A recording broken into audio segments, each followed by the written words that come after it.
হয়তো এই জগতে আমাদের এখানে যারা ছাত্র আছেন অনেকেই আমাকে বলছে, ওস্তাদ আপনার কাছ থেকে যা শিখছি তা দিয়ে কাজ করছি। হয়তো বিভিন্ন জিনিস শিখছি, শিখার তো আর শেষ নেই। আল্লাহ রাসূল বলছে, দোলনা থেকে নিয়ে মৃত্যু পর্যন্ত শিখো, শিখার শেষ নেই। তো আমার প্রায় ছাত্ররা বলতেছে যে মূল বিষয় কিন্তু আমি সেগুলো দিয়ে কাজ করি। প্রত্যেকটা ছাত্র আলহামদুলিল্লাহ সেগুলো দিয়ে কাজ করে। হয়তো টুকিটাকি বিষয়গুলো একটু বাড়িয়ে আগ-পিচ করে, কিন্তু কাজ মূল কিন্তু একটাই। হয়তো কয়েকটা বিষয় অভিজ্ঞতার আলোকে কিছু বিষয় শিখতেছে আলহামদুলিল্লাহ, এবং অনেক জ্ঞান অর্জন করতেছে এবং যোগ্য যোগ্য মুদাব্বির হচ্ছে আলহামদুলিল্লাহ। আমাদের ছাত্রদের মধ্যে এখন অভিজ্ঞ ভালো মানের যোগ্য মুদাব্বির আছেন। তো আলহামদুলিল্লাহ প্রত্যেকের আলোচনা ভিতরে এক একজনের আলোচনার স্বাদ এক এক রকম এবং গুরুত্বপূর্ণ আলোচনা। তো এটা হলো আপনাদের সুবিধার্থে কিছুদিন আগে, এক সপ্তাহ না যেতে আবার শুরু করেছি, যে যাতে অন্তত আপনাদের মধ্যে কিছু জিনিস, কিছু এলেম আমাদের বিজ্ঞ মুদাব্বিররা আপনাদের মাঝে দিতে পারে, এবং সেটা যদি আপনারা না নিতে পারেন তাহলে এটা আপনাদের ব্যর্থতা। যাই হোক, এখন আমরা আলোচনা শুরু করব। আলোচনা এখন আহ, সর্বপ্রথম আমি আলোচনা রেখেছি, এরপরে যিনি আলোচনা করবেন আমার পার্সোনাল নক দিবেন এবং কোন বিষয় নিয়ে আলোচনা করতে চাচ্ছেন সেটা আমাকে নক দিবেন। তো আমাদের আলোচনা সর্বপ্রথম আমি রেখেছি আহ হাফেজ মাওলানা মাহমুদুল্লাহ কাফি, মাহমুদুল্লাহ আল কাফি হজরতের আলোচনা রেখেছি সর্বপ্রথম, এবং উনি খুবই যোগ্য এবং মানসম্মত একজন মুদাব্বির। এবং আলহামদুলিল্লাহ আশা করি আপনাদের মাঝে খুব সুন্দরভাবে 5 মিনিটের মধ্যে কিছু বিষয় উপস্থাপন করবেন, আপনারা মনোযোগের সাথে শুনবেন এবং সেই বিষয়গুলো আমলে নেওয়ার চেষ্টা করবেন। তো হজরত, আপনি কত পেজের ছাত্র, যদি পারেন কত পেজের ছাত্র, এবং আহ সে বিষয়ে সংক্ষেপে বলে তারপর আপনার আলোচনা শুরু করুন। জি, ধন্যবাদ। পরিচয়টা। আসসালামু আলাইকুম রহমতুল্লাহ। সম্মানিত ওস্তাদজি, আমি হচ্ছে 14তম ব্যাচের ছাত্র আপনার। আমি এই যে গত রমজান গেছে তার যে আগের রমজানে আপনার কাছে কোর্স শুরু করছিলাম। আমার বয়স হচ্ছে ওস্তাদজি 18 বছর। এখন আমি 16.5 বছর বয়স থেকে আপনার কাছে আমি শেখা শুরু করছি। প্রায় আজকে 1.5 বছর আমি আজকে মুদাব্বিরি করি। আর ওস্তাদজি, আমি শুকরিয়া আদায় করি যে আমার তদবির জগতের যে শুরুটা ওস্তাদজি আমি আপনার কাছ থেকে শুরু করতে পারছি, এবং আমি আপনার কাছ থেকে যে এলেম গুলো পেয়েছি, আমি হয়তো ওস্তাদজি বেয়াদবি মাফ করবেন, আমি হয়তো আরো অনেক ওস্তাদ ধরছি আমি, কিন্তু আমি আপনার কাছ থেকে যে এলেম গুলো পাইছি এলেম গুলো দ্বারাই আমি বেশিরভাগ তদবির করি। শুরু থেকে যে এলেম গুলো শিখছি, এক কথায় শুরু থেকে যে ব্যক্তি যে কোনো জিনিস যদি কিছু শেখে শেষ পর্যন্ত তার ওইটি অভ্যাস থাকে। তা আপনার তদবিরটা ওস্তাদজি কেমন যেন অভ্যাসে পরিণত হয়ে গেছে। এই জন্য আমি সবসময় তদবির করার ক্ষেত্রে আপনার যে পদ্ধতিগুলো, এই পদ্ধতিগুলো আমি অবলম্বন করি। ওস্তাদজি, আমি আরো শুকরিয়া আদায় করি যে আপনার মতো যোগ্য একজন ওস্তাদুল মুদাব্বিরিন আল্লাহ পাক আমাদেরকে মনে করি এক নিয়ামত দান করছে, যে আপনার কাছ থেকে যে এলেমটাই শিখি মনে হয় খুবই কার্যকরী, এবং যখন প্রয়োগ করি মনে হয় নিজেদের কাছে মনে হয় অনেক বড় কারামত নিজেদের কাছে প্রকাশ পাচ্ছে। এখন ওস্তাদজি যেহেতু 5 মিনিট শর্ট, আমার টাইম হচ্ছে 55 পর্যন্ত, এই জন্য আমি মেইন বিষয় আমি চলে যাচ্ছি। যে আমাদের তদবির জগতে এখানে যারা ছাত্র ভাইরা আছেন অনেকে আমার থেকেও বড় বড় মুদাব্বির এখানে আছেন, কিন্তু এই তদবির জগতে তদবির করার জন্য, বিশেষ করে তদবির করার জন্য অত্যন্ত রুহানিয়াত দরকার। এবং আপনাদের কাছে হয়তো 10টা রোগী আসে, আপনারা রোগীর ট্রিটমেন্ট করেন, হয়তো 10টা রোগী আসলে অনেক সময় 5টা রোগীর কাজ হয়, 5টা রোগীর কাজ হয় না। আবার অনেক সময় হয় 8টা রোগীর কাজ হয় না, 3টা রোগীর কাজ, 8টা রোগীর কাজ হয় না, 3টা রোগীর কাজ হয় মাত্র। আবার অনেক সময় 8টারই কাজ হয়, 3টার কাজ হয় না। এটা আল্লাহ পাক যাকে সুস্থ করবে সে সুস্থ হবে, কিন্তু আপনি মুদাব্বির আপনার দিকে লক্ষ্য রাখতে হবে যে আমার রুহানিয়াতটা কতটুকু, আল্লাহ পাক আমাকে কতটুকু পছন্দ করেন। বিষয় হচ্ছে যে আমরা সকলে চেষ্টা করব সকলের রুহানিয়াতটা পাওয়ারফুল রাখার। এখন এই রুহানিয়াতটা পাওয়ারফুল রাখার জন্য আমাদের উস্তাদজি কিন্তু আমাদের অনেক আমল দিয়েছেন।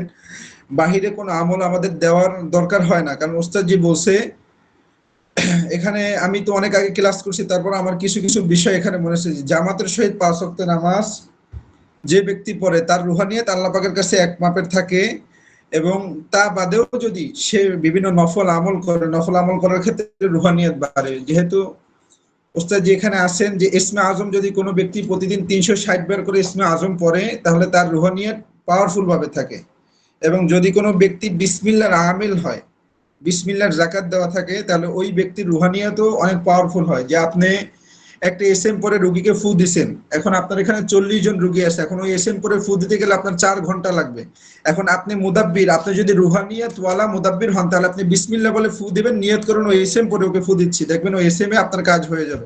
এখন এই জন্য আমাদের বিশেষভাবে হচ্ছে আমাদের রুহানিয়াত দরকার। এখন এই তদবির জগতে ঢুকছি, আমরা তদবির করতেছি, কাজ করতেছি, অনেকে কাজে ফায়দা পাচ্ছি না, এই জন্য এটা ওস্তাদেরও আপনারা বলতে পারবেন না যে ওস্তাদ শিখাইছে, ওস্তাদের শিখানে কোনো ঘাটতি নাই, কিন্তু আপনার মধ্যে ঘাটতি আছে। আপনার মধ্যে ঘাটতিটা কি? আপনার মধ্যে ঘাটতি হচ্ছে রুহানিয়াতের ঘাটতি। এখন এই জন্য আপনার মধ্যে রুহানিয়াত, বেশি বেশি রুহানিয়াত রাখতে হবে। রুহানিয়াত থাকার মাধ্যমে আপনি যেই কাজটা করবেন আল্লাহ পাকের কাছে পছন্দ হয়ে গেলে ওই কাজটা আপনারা ইনশাআল্লাহ, আর আমরা চেষ্টা করব পর্দা ব্যবহার করার। যেহেতু অল্প সময়, সংক্ষিপ্ত সময়, আমি বলতেছি যদি কোনো ব্যক্তি, আপনারা, আমি ওস্তাদের পক্ষ থেকে অনুমতি নিয়ে আমলটা দিচ্ছি, যে যদি কোনো ব্যক্তি তার রুহানিয়াতকে পাওয়ারফুল করতে চান, 5 ওয়াক্ত নামাজ বাধ্যতামূলক, এটা তো ফরজ, এটা তো সারা যাবেই না। আর মুদাব্বির সবসময় অজু অবস্থায় থাকবেন। যখন আপনি অজু অবস্থায় থাকবেন দেখবেন আপনার মধ্যে একটা অন্যরকম আপনি ফিল করতে থাকবেন যে আমি অজু অবস্থায় আছি, নিজের মধ্যে একটা পাওয়ার আপনি ফিল করতে থাকবেন। এবং প্রতিদিন বেশি বেশি জিকির করবেন, হয়তো পাসান পাশের জিকির, না হয় আল্লাহ আল্লাহ যে জিকিরটা আছে, পাসান পাশের জিকিরটার বিষয়ে আমি পরে এক সময় আলোচনা করব, যেহেতু সময় সংক্ষেপ। আমি বলতেছি আপনারা বেশি বেশি জিকির করবেন এবং বেশি বেশি দুরূদ শরীফ পড়বেন, পড়ার মাধ্যমে রুহানিয়ত বৃদ্ধি পাবে। এখন আমাদের এখানে অনেক মুদাব্বির আছে, রুহানিয়ত না থাকলে আপনাদের ক্ষতি কি? মুদাব্বিরের রুহানিয়ত না থাকলে সর্ববেশি ক্ষতি হচ্ছে, মানে সবচেয়ে বেশি ক্ষতি হচ্ছে তারা সিফলি চিনতে পারে না। আজকে মুদাব্বির আমি বলি, আমি আজকে এখন পর্যন্ত আল্লাহ পাক আমার দ্বারা অনেক সাধনা করাইছে। আমি দীর্ঘ সময়, আমি লজ্জিত আপনাদের কাছে যে আমি দীর্ঘ সময় আমি এই গ্রুপের মধ্যে থাকতে পারি নাই, মানে এই গ্রুপের মধ্যে ছিলাম ঠিকই, কিন্তু কোনো মেসেজ অথবা কোনো ছাত্রবাদের সাথে কথা বলতে পারি নাই, বিদায় আমাকে চিনেন না। কিন্তু আমি ওস্তাদজির অনেক পুরনো ছাত্র। আল্লাহ পাক আমাকে কিছু কিছু বিশেষ এলেম দান করছেন, যে এলেমগুলো আমি গোপন আছে, তারপর আমি চাই না যে গোপন রাখবো। যে আল্লাহ পাক আমার ওস্তাদের ইচ্ছায়, ওস্তাদের দোয়ায় আমার সাথে সরাসরি কিছু জিন্নাতের সোহবত আমার সাথে রাখছে, কারণ আমি আল্লাহ পাকের ইচ্ছায় অনেক আমল করছি। এখন এই আমল করার মাধ্যমে কি বুঝতে পারলাম, যে আমাদের মধ্যে যাদের রুহানিয়াত কম থাকে, রুহানিয়াত আমাদের যাদের কম থাকে, তারা সিফলি চিনতে পারেন না। অনেকে সিফলির ধোকায় থাকেন, এত পরিমাণ সিফলির ধোকায় থাকেন, মনে হয় শয়তান আসলেও মনে করেন আপনারা যে হ্যাঁ আমাদের মনে হয় বুজুর্গ জিন্নাত আসছে। কারণ আসলে আমাদের এখানে যারা মুদাব্বিররা আছেন, এদের মধ্যে 100 মুদাব্বিরের মধ্যে যদি 100 মুদাব্বির থাকেন, 100 মুদাব্বিরের মধ্যে কমপক্ষে 80 জন মুদাব্বির সিফলিতে আক্রান্ত। এখন এইটা কিভাবে? আপনারা সিফলিকে চিনতে পারেন না। আপনি সিফলিকে চেনার সবচেয়ে বড় আমল হচ্ছে রুহানিয়ত বেশি থাকতে হবে, এবং সূরা বুরুজের যে 10 নম্বর আয়াত আছে, এই আয়াতের যাকাতের আমেল হতে হবে। আমি চেষ্টা করব আমার গ্রুপে, যে ওস্তাদজি যে গ্রুপ আছে, এই গ্রুপে আমলটা দিয়ে দেওয়ার। এখন আমি একটা আপনাদেরকে কথা বলি, দেখেন আমি এই তদবির জগতে ঢুকে কি বুঝতে পারলাম। আমার মেইন, আমি একটা পয়েন্ট আপনাদেরকে বলতেছি, বলে আমি আমার বক্তব্য শেষ করে দেবো। এখনই সময় সংক্ষেপ, সময় শেষ হয়ে গেছে প্রায়। তা বিষয় হচ্ছে যে তদবির জগতে আপনি ঢুকছেন, আমি ঢুকছি, শুরু থেকে ঢোকার পর থেকে আজ পর্যন্ত আমি 11টা সাধনা করছি। আমি বুদ্ধর সেতুর সাথে, আপনারা যে বুদ্ধর সেতুর সময় নকশা লেখেন, আমি কিন্তু বুদ্ধর সেতুর নকশা সাধনা করি। 41 দিন সাধনা করছি পানি ভাতের কাঁচামরিচ খেয়ে। তা এই কাঁচামরিচের পানি ভাত খেয়ে আমি কি বুঝলাম? আমি ইসমে আজম আল্লাহ সামাদের সাধনা করছি। এখন এইটা বুঝে কি বুঝলাম, যে তদবির জগৎটা কি? তদবির জগৎ সম্পূর্ণ হচ্ছে তাসাউফ এবং রুহানিয়াতের উপরে।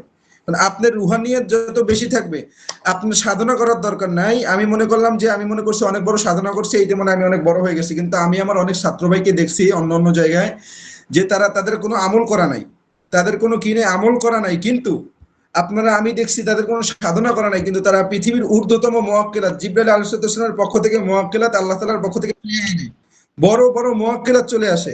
মানে তাদের কোনো সাধনা করা লাগে না, আমল করা লাগে না, আল্লাহর কাছে সাহায্য চেয়ে মুওয়াক্কিলাত চায়। তা বুদ্ধর সাথে সাধনা সহ বড় বেশ সাধনা করা হয়েছে এখানে।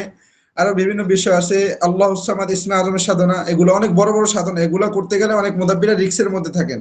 এখন এই জন্য আপনারা যদি নিজেরা সিফলি চিনতে চান এবং মানুষকে সঠিক ট্রিটমেন্ট দিতে চান, তাহলে আপনাদের রুহানিয়াতকে পাওয়ারফুল করেন।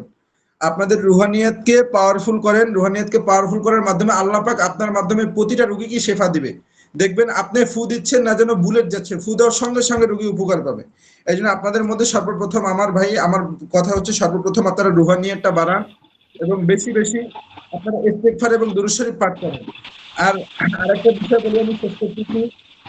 আচ্ছা, মিউট করি, আমরা কে আছি এখানে? মিউট করি, মিউট কার খোলা, মিউট একটু কষ্ট করে মিউট করি।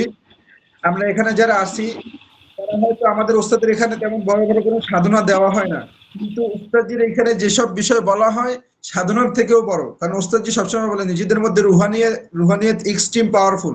আমি অনেক বড় বড় সাধনা করছি ঠিকই, কিন্তু দেখা যায় কি যে ওই সাধনার চাইতেও আমি মনে করি যে ব্যক্তির রুহানিয়ত বেশি সে আমার চাইতে বড় বড় কাজ করতে পারবে। সাধনা করে সাধনা দিয়ে পানি খাওয়া যায়, সমস্যা নেই, সাধনা দিয়ে অনেক কিছু করা যায়, কিন্তু রুহানিয়ত থাকলে তার চাইতেও অনেক বড় কিছু করা যায়। রুহানিয়ত থাকলে আপনার কি করা যায়, আপনি আল্লাহ তাআলার কাছে সাহায্য চাবেন, এই মুহূর্তে মুওয়াক্কালাত ডাকবেন, যাকে ডাকবেন সে আসতে বাধ্য হবে। আপনাদের ইচ্ছে আলী কমলিয়া মোয়াক্কেল, পৃথিবীর জিন্নাতের বাদশার পরে যার দায়িত্ব থাকে আলী কমলিয়া মোয়াক্কেল, ঠিক আছে, আল্লাহ পাক আপনাদের দোয়ায় আমার এই মোয়াক্কেলটা হাসিল আছে, সরাসরি উনি আসে, কিন্তু ওনার কাছ থেকে আমি কি বুঝতে পারলাম, আমি একদিন ওনার সামনে বসা, আপনারা বোঝেন, আপনারা তো মুদাব্বির, এখন এই বিষয়গুলো আপনাদের জানা দরকার যে আমি একদিন ওনার সামনে বসা, উনি, এখন এটা আপনাদের কাছে বললে সমস্যা, যেহেতু সবাই বুঝবেন অবস্থায় উনি আমাকে বল সবাই মতাতেছেন, আমি ওনার সামনে জীর্ণ শীর্ণ হয়ে বসছি, আপনাদের বসে, এখন ওই রুহানিয়াতটা কি, আমি জীর্ণ শীর্ণ হয়ে বসছি হুজুরের সামনে, তা হুজুর আমাকে বিভিন্ন বিষয় বলতেছে, বিভিন্ন রোগীর বিষয়ে জিজ্ঞেস করতেছে, বিভিন্ন বিষয় আমাকে হুজুর বলতেছে, বলার পরে হঠাৎ করে মানে আমাকে হুজুর অনেক জোরে একটা ধাবর দিছে, ধাবর দিয়ে বলে মানে ধাবর দিছে আমাকে, বললাম হুজুর আমার কি কোনো বেয়াদবি হয়েছে, বলছে তোর তো বেয়াদবি, তুই তো আমার সাথে, তুই তো আল্লাহর সাথে বেয়াদবি করছো। বলছি কি বেয়াদবি করলাম, যে আমার সামনে যেভাবে জীর্ণ শীর্ণ হয়ে বসছো, মালিকের সামনে তো ওভাবে জীর্ণ শীর্ণ হয়ে বসো না, এভাবে বসো না, আগে মালিককে ডাক এবং রুহানিয়াত বাড়া, তারপর আমাকে ডাকবি। তা ওই দিন আমার সাথে রাগ করছে, রাগ করে এখান থেকে চলে গেছে। হুজুরকে আমি এক সপ্তাহ পর পাইছি, আমি দুরূদ শরীফ বেশি বেশি পড়ছি, আমাকে বলছে দুরূদ বেশি বেশি পড়, ইস্তিগফার বেশি বেশি পাঠ কর, তারপরে রুহানিয়াত বাড়াও, তারপর আমি আসবো তোমার কাছে। তুমি আমার সামনে যেভাবে বসছো তোমার তাকওয়ায় সমস্যা হচ্ছে, তুমি আমাকে অনেক শ্রদ্ধা এবং মানুষ মানে অনেক কিছু মানে অনেক সম্মান করা শুরু করতেছো, এটা করা কিন্তু ঠিক না, আমি জিন্নাত। হ্যাঁ ঠিক আছে, উনি এরকম বলছে আমারে, আমি জিন্নাত, আমি তোমার থেকে যতটুকু সম্মান পাই, আমি একজন বুজুর্গ জিন্নাত, তুমি আমাকে অতটুকু সম্মান করবা, তুমি এতটা সম্মান করো না যে তোমার রুহানিয়ত এবং তোমার তাকওয়ায় ঘাটতি হয়ে যায়। আমাদের এখানে অনেক মুতাব্বির আছে নিজেদের চাইতে জিনকে বিশ্বাস করি বেশি, এখন এই জন্য জিন প্রতি কথায় মিথ্যা কথা বলে, এটা আপনারা বুঝেন, অনেক মুতাব্বিরা জানেন, এটা পুরনো কথাই। এই জন্য চেষ্টা করবেন আপনারা যে আমাদের যে বিষয় আছে, আমি অনেক সময় নিয়ে নিয়েছি এই জন্য আমি দুঃখিত, ওস্তাদজি বেয়াদবি মাফ করবেন, আপনারা সকলে চেষ্টা করবেন, আমি মূল আলোচনা গুছিয়ে গুছিয়ে বলা শেষ হয়ে গেছে, যে আপনারা সবাই রুহানিয়তটাকে পাওয়ারফুল করবেন। অনেকে মনে করেন সাধনা করেন, বড় বড় সাধনা করার দরকার নেই, আপনারা রুহানিয়তটাকে পাওয়ারফুল করেন, ওস্তাদকে ধরেন, ওস্তাদকে শক্ত করে ধরেন, ওস্তাদের থেকে নুরি ফয়েজ নিয়ে দেখবেন আপনাদের রুহানিয়ত পাওয়ারফুল হয়ে যাবে, যাকে দেখবেন সে আসবে, সে সুস্থ হয়ে যাবে এবং রুহানিয়ত অনেক পাওয়ারফুল হবে। এবং সকলে চেষ্টা করবেন বেশি বেশি আমল করার, এবং সূরা বুরুজের 10 নম্বর আয়াতের আমেল হওয়ার, তাহলে সিফলি চিনতে পারবেন, সিফলি আমাদের কখনো ক্ষতি করতে পারবে না, সিফলি আপনার পাশেই আসতে পারবে না। যে সূরা বুরুজের আমেল হয়, তার নাক এবং মুখ থেকে আগুনের ধোঁয়া বের হতে থাকে, যে মুদাব্বির সূরা বুরুজের আমেল হয়। এবং সূরা বুরুজের 10 নম্বর আয়াতের যাকাত কিভাবে দিতে হয় এই বিষয়টা আমি গ্রুপে লিখে দিয়ে দেব ইনশাআল্লাহ। আপনারা সবাই আমলটা করার চেষ্টা করবেন, আমাকে এবং আমার উস্তাদ এবং সকল ছাত্র ভাইকে আল্লাহ পাক রব্বুল আলামিন কবুল করুক, দ্বীনের জন্য এবং দ্বীনের বেশি বেশি খেদমত করার তৌফিক দান করুক, গুনাহ থেকে বাঁচার তৌফিক দান করুক।